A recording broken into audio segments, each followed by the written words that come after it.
Takže čau, já vás vítám u dalšího videa. Dnes to bude druhý díl z naší nové série, která se jmenuje Moje FNAF obrázky.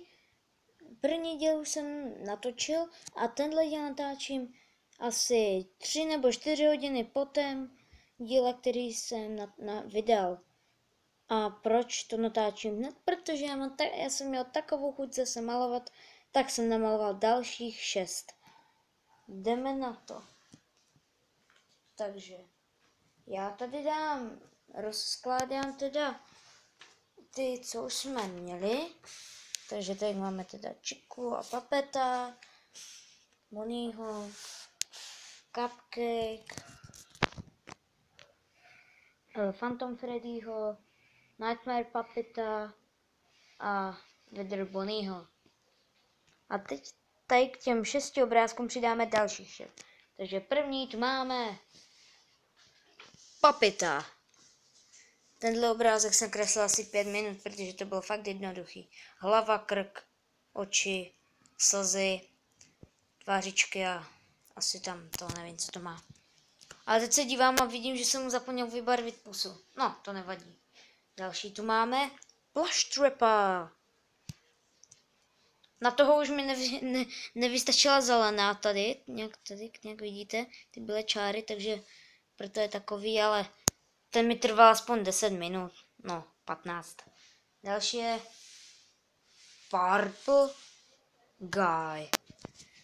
Ten mi trval aspoň půl hodiny, protože já jsem to musel dobře narýsovat strašně. Ale nakonec se mi to tady nepovedlo trošku, ale to nevadí, jinak je hezký, ale... Tak, jdeme na třetí obrázek, ne, čtvrtý. A tím je Spring Bonnie.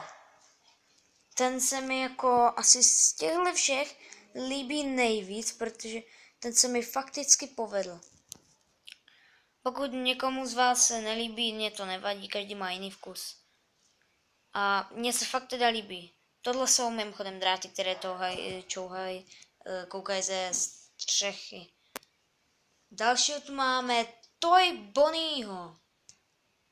Let's rock. A ten se mi taky hodně líbí, ten se maloval hned po tom videu, které jsem teda vydal. No a jo, Spring Bonnie mi trval asi 20 minut a tady Toy Bonnie mi trval asi 10 minut, 15. A poslední je Nightmare Foxy, který kouká ze skříně.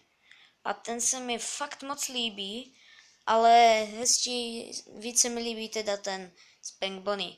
Ale mně se na něm nelíbí jako ty zuby, jako trošku, ale jinak se mi líbí hodně. Ten mi trval asi tak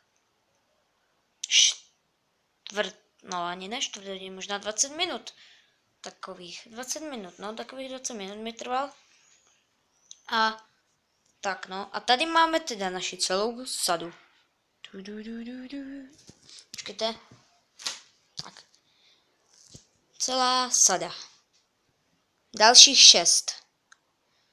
Do komentářů mi teda zase napište pod tohle video, jaký se vám z těchto 6 nejvíc líbí, jestli Puppet, Plush Trap, Purple Guy, Spring Bonnie, Toy Bonnie nebo Nightmare Foxy, který se vám z těchto všech nejvíc líbí. Já se s vámi loučím pro tohle video a čau.